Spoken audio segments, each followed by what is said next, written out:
Hello, this is the Blonde Analyst, and today for our Excel tutorial, we will be going over pivot tables. Now, pivot tables are very important, but what is a pivot table? Pivot table is an interactive way to quickly summarize large amounts of data, as defined by Microsoft themselves. So, a pivot table could be used to really answer unanticipated questions about your data and try to query large amounts of data in a user-friendly way.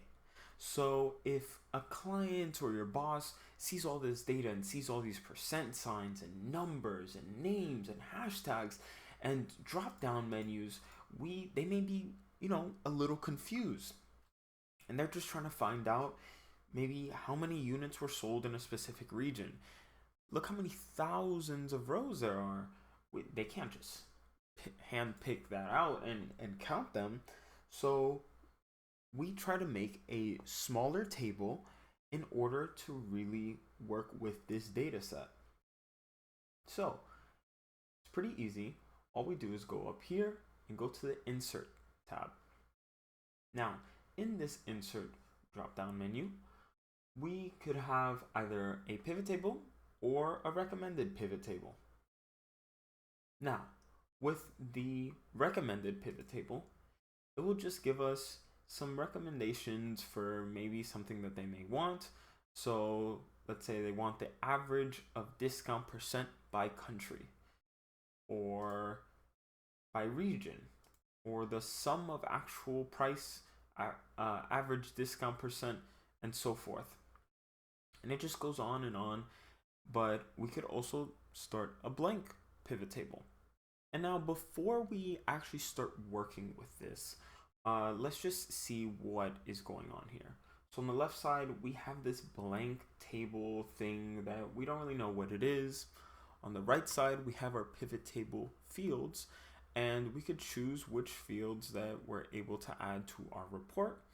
And we could drag the fields down here to either be a filter, column, row, or value. Now, before we do that, let's go back to our insert and let's try to work with a pivot table from scratch, because both will end up bringing us back here. Let's say we want to do an actual pivot table instead of a blank one. First, it's going to ask us, what is our range? What is the data that we will be using? So by default, it's going to set the range to our entire data set. Now it's going to ask, where do we want the pivot table to be placed? We could put it on an existing worksheet, or it can make a new worksheet here on the bottom. We're just going to be ending up putting a new worksheet. And as you can see, it sends us back to the same format as if we just hit a blank pivot table. Now let's try and play around with these fields to really figure out what is going on here. So let's say that we're going to, click country, for example. Now we have a row of all of our countries, and let's try to put the items as well, and we find out what items are sold in each country. Let's say we were to move our items to the column tab. We find our items and all of our countries. And let's say we want to put the list price. So now we have our rows, which are our countries. We have our columns, which is the item.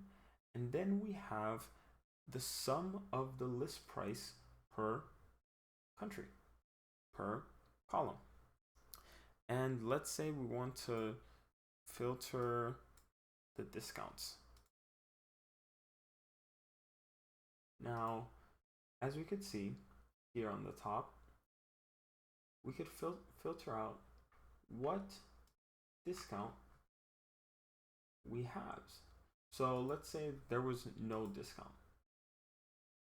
This would be how our table looks like, because it filtered out to only show those that were sold with a 0% discount. Let's say we want something on the higher end. What has gotten an 80% discount? Only in Poland and the UAE. And let's say that we have this different pivot table and we just want to change the name of one of the columns. We could actually just either double click or click and then click up here and just label this country. And we could go from there. Now this data set ended up having some questions that you could be able to use to practice pivot tables. I'll end up putting this sample data set in the description below for you guys to be able to download and practice on your own. There are around 9 to 10 questions, but I ended up just filtering out and just putting these first 3 questions. If you guys do want me to answer the other questions, I can go and make another video on it and discuss more there. It also has the answers on the bottom if you guys do want to check your work. But for now, let's just answer the first question. So it first asks, how much in dollars did you sell in each city? So let's check. And as you can see, we have our country, our region, and our store. And the store is where our cities are located. So let's do a pivot table. And we're going to end up putting 2 rows or 2 columns. My apologies.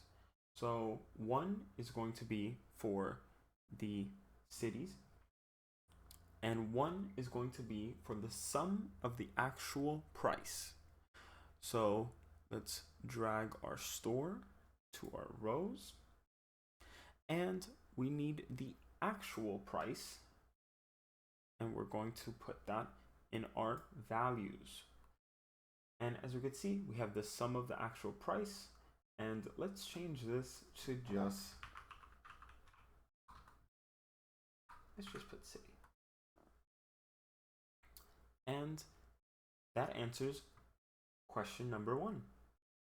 And if you do want to check out to see if we're right or wrong, just check the answers. As you can see, that's exactly what we ended up getting.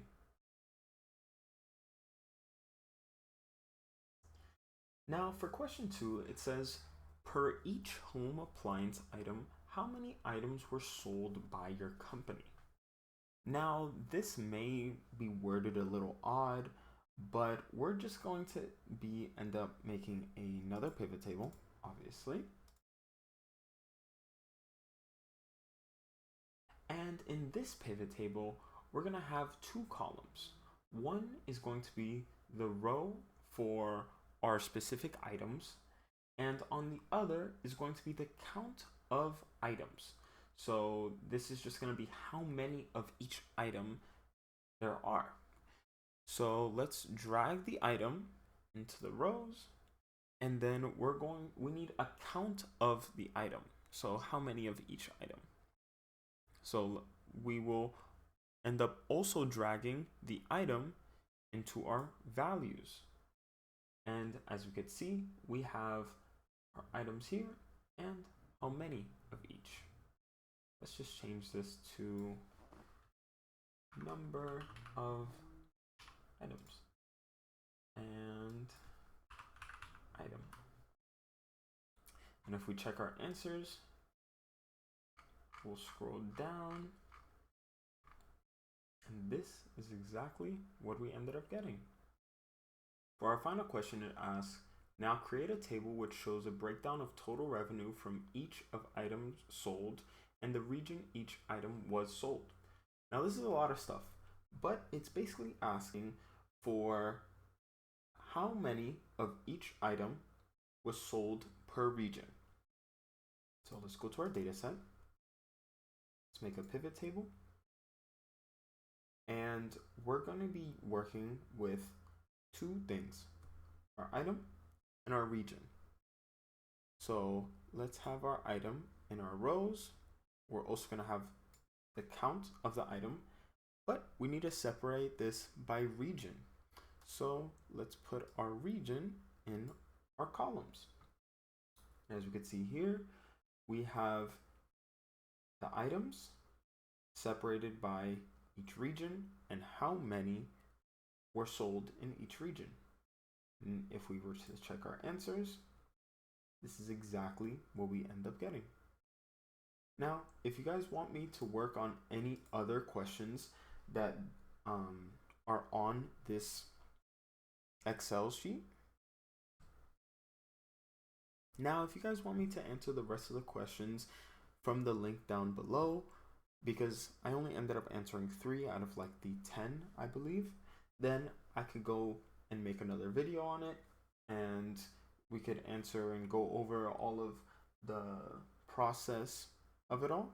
And if you guys have any questions down below, just make sure to ask there. I'll answer there, or I'll make another video on it if there's a lot of questions on it. Thank you so much. Have a good one.